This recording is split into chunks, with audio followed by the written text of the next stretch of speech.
हाय, आप देख रहे हैं इंडिया न्यूज इन खबर और मैं हूं विष्णु शर्मा। आपके लिए है बड़ी खबर ये कि चीफ जस्टिस रंजन गोगोई के खिलाफ जो सुप्रीम कोर्ट की एक फॉर्मर एम्प्लॉय ने आरोप लगाया था यौन शोषण का, वो खारिज हो गया है।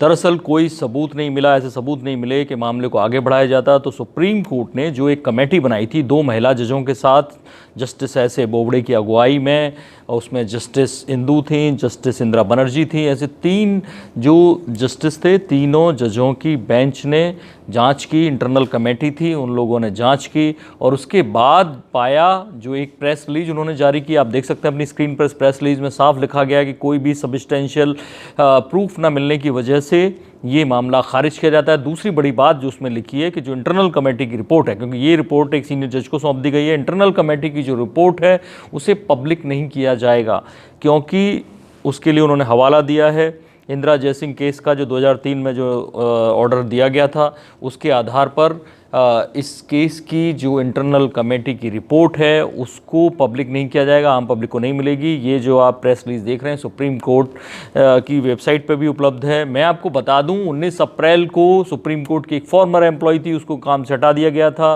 चीफ जस्टिस रंजन गोगोई के ऑफिस में काम करती थी। उसने आरोप लगाया कि जस्टिस रंजन गोगोई ने कैसे उनका यौन शोषण करने की कोशिश की। उन्होंने तमाम सारे जो सुप्रीम कोर्ट के जजेस थे उनको लेटर लिखा और लेटर के बाद शिकायत पर सुनवाई शुरू हुई। एक बेंच बनाई गई जिसमें justice Ramana, justice Indira Banerjee, justice S A Bobde थे। लेकिन बाद में उस लेडी ने ये कंप्लेंट में एक और मेल लिखा, वो ये कि कैसे जस्टिस रमन्ना जस्टिस गोगोई के फैमिली फ्रेंड हैं, ऐसे में वो सही सुनवाई नहीं कर सकते। जस्टिस रमन्ना ने फ़ौरन अपने आप को उस केस से अलग कर लिया और उसके बाद ये भी, क्योंकि उस महिला ने कहा था कि महिला जज और होनी चाहिए, तो जो विशाखा रिकमेंडेशंस थी उनके आधार पर इंटरनल कमेटी सुनवाई करती है, तो वही हुआ और उसमें 2 महिला जज थीं, जस्टिस एस ए बोबड़े थे।